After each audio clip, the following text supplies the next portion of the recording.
네, 안녕하세요. 경자입니다. 3월 마지막 공모주 IMBDX도 조금 전에 수요 예측 결과가 발표가 되었습니다. 청약하기 무난한 결과가 나왔는데, 자, 그러면 이 종목은 워밍업으로 말씀을 드렸으니까 오늘은 청약하기 전에 핵심 정보만 간단하게 정리를 해보도록 하겠습니다. IMBDX는 다음 주 화요일까지 청약이 진행되고요. 다음 주 단독으로 청약하게 되고 환불 기간도 이틀이기 때문에 경쟁률이 꽤 높게 나오지 않을까 생각합니다. 그리고 상장일은 4월 3일 수요일로 예정이 되어 있는데요. 다음 주 청약하는 종목이 IM밖에 없기 때문에 4월 첫째 주도 홀로 상장할 것이라고 생각합니다. IM 직전에 상장하는 종목은 다음 주 화요일에 상장하는 엔젤 로보틱스이거든요. 이번 주 사면은 기대에 못 미치는 성적이 나왔는데 엔젤 로보틱스 어떤 성적표를 보여주느냐에 따라서 4월에 상장하는 종목들에게도 영향을 많이 주지 않을까 생각합니다. 참고로 엔젤 로보틱스 상장일 매매 데이터는 일요일 저녁에 말씀을 드릴 예정이니까요. 배정 받으셨던 분들은 일요일 저녁에 뵙도록 하겠습니다. 자, 그러면 수요 예측부터 보면서 청약 조건을 본격적으로 체크를 해볼 텐데요. 기관 경쟁률은 866대 1이었고 2171개 기관이 수요 예측에 참여를 했습니다. 그리고 의무 확약은 4.5% 비율로 신청이 들어왔는데요. 최근에 바이오 종목이었던 오상 헬스케어와 비교를 해보면 기관 참여 숫자가 160개 정도 더 많았고요. 의무 확약 신청 비율도 조금 더 높았습니다.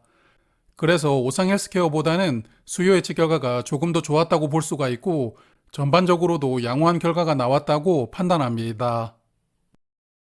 의무 확약은 수량 기준으로 4.5%, 건수 기준으로는 3.5% 신청이 들어왔습니다.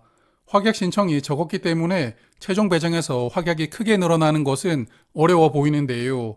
개인적인 바람으로 2배 이상 늘어나서 10% 넘겨주길 바라봅니다. 자, 그리고 공모가 이 종목도 많이 높아졌습니다. 상당 가격을 31% 초과한 13,000원으로 확정이 되었는데요. 공모 가격 신청 결과를 보면 청약 참여했던 기관의 95%가 13,000원 이상을 써냈거든요. 그러므로 공모 가격이 무리하게 결정된 것은 아닙니다. 제가 이번 주 사면 라이브에서 한번 말씀을 드렸지만 요즘에 기관 투자자들이 수요 예측에서 공모가를 너무 높인다고 비판하는 기사도 나오고 있습니다. 그런데 한번 생각을 해보면 지금 분위기에서는 배정만 받는다면 상장일에 최소 2배 정도는 시세가 나오다 보니까 아마도 밸류를 따져보면서 청약을 신청하는 기관 투자자들이 거의 없을 것이라고 생각합니다. 기관 투자자는 확정된 공모가 이하로 가격을 신청하면 한 주도 받지 못하거든요. 그래서 그냥 일단 밸류는 모르겠고 배정을 받는 게 중요하니까 일단 지르는 분위기가 작년 말부터 지금까지 이어지고 있다고 보이는데요. 여하튼 이런 분위기가 얼마까지 이어질지는 모르겠지만 아슬아슬하게 외주를 타는 느낌의 분위기는 현재까지 이어지고 있는 것 같습니다. 여하튼 딴소리를 조금 하였는데 IM은 이번 IPO로 325억 원을 모집하고 공모가 기준으로 시가총액은 1819억 원으로 상장합니다. 그리고 워밍업에서도 말씀을 드렸지만 이 회사는 27년에 흑자 전환이 가능하다고 전망하였습니다. 그래서 27년 실적을 기반으로 공모 가격이 책정이 되었고 지금 상황에서 밸류가 적정한지 따져보는 것이 의미가 없다고 생각을 하니까요. 밸류는 그냥 넘어가도록 하겠습니다. IMBDX는 이번 IPO로 총 250만 주를 모집하는데 우리사주 조합에 따로 배정해둔 수량은 없습니다. 일반 투자자에게는 62만 5천 주가 배정되었고 청약 주관사는 미래에셋증권입니다. 온라인으로 청약을 하면 청약 한도는 6만 2천 주까지 청약을 할 수가 있고요. 풀청약 증거금은 4억 300만 원이 필요합니다.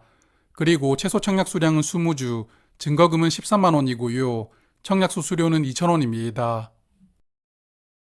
수요 예측 의무 확약 비율 4.5%를 적용하면 상장일에 292만 주가 유통될 예정입니다. 전체 주식의 약 21% 물량이 유통되니까 유통 물량은 좋습니다. 그리고 상장일에 매도할 수 있는 기존 주주도 50만 주로 전체 주식의 3.6% 비중이거든요. 그래서 기존 주주 물량도 적다는 장점을 가지고 있습니다. 기존 주주의 명단을 보면 트러스트 골드 파트너스라는 재무적 투자자가 약 25만 주로 물량을 가장 많이 보유하고 있습니다. 그리고 여기 개인 한 분도 12만 주로 물량을 많이 보유하고 있는데요. 전체적으로 보면 재무적 투자자는 약 29만 주, 개인 주주는 약 21만 주를 보유하고 있으면서 재무적 투자자가 조금 더 많은 물량을 보유하고 있습니다. 그래서 상장일에는 물량을 크게 보유한 주주 2명의 스탠스가 중요하겠지만 그래도 기존 주주 물량이 많지 않은 종목이니까요. 기존 주주가 상장일 흐름에 영향을 크게 주지는 않을 것 같습니다. 그리고 상장일에 나올 수 있는 스톡옵션이 있습니다. 여기 26만 주는 행사 기간이 시작되었는데요. 다만 이 물량 중에서 직원이 보유한 물량만 상장일에 나올 수가 있고 임원이나 외부 자문위원에게 부여된 물량은 보호회수가 걸립니다.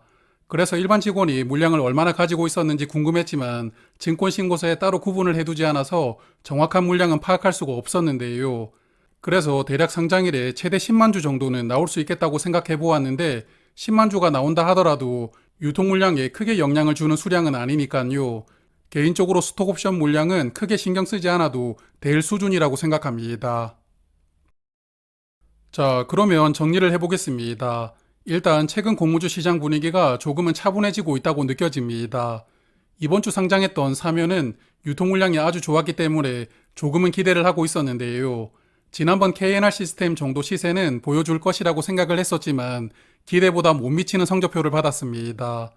그리고 상장일 흐름도 시작부터 끝까지 계속 흘러내리는 최악의 흐름이 나왔습니다. 그래서 제가 일요일 저녁에 말씀을 드리겠지만 엔젤 로보틱스가 정말 중요합니다. 일단 사면이 상장일 투자 심리를 어느 정도는 훼손시켰다고 보는데 엔젤 로보틱스는 로봇이라는 기대감을 가지고 있으니까요. 엔젤 로보틱스가 다시 좋은 흐름을 시작해준다면 다음 상장하는 종목인 IM도 좋은 흐름을 이어나갈 확률이 높습니다. 그러므로 이번 종목은 화요일까지 청약이 진행되니까요. 화요일에 상장하는 엔젤 로보틱스 흐름을 보시면서 청약을 판단하는 것도 하나의 방법이라고 생각합니다. 자, 그래서 저도 이 종목은 비례 청약을 해볼 생각이지만 두 가지를 고려를 해야 될 것 같습니다. 조금 전에 말씀을 드렸던 엔젤 로보틱스 상장일 흐름이 괜찮은지 먼저 봐야 될 것 같고요.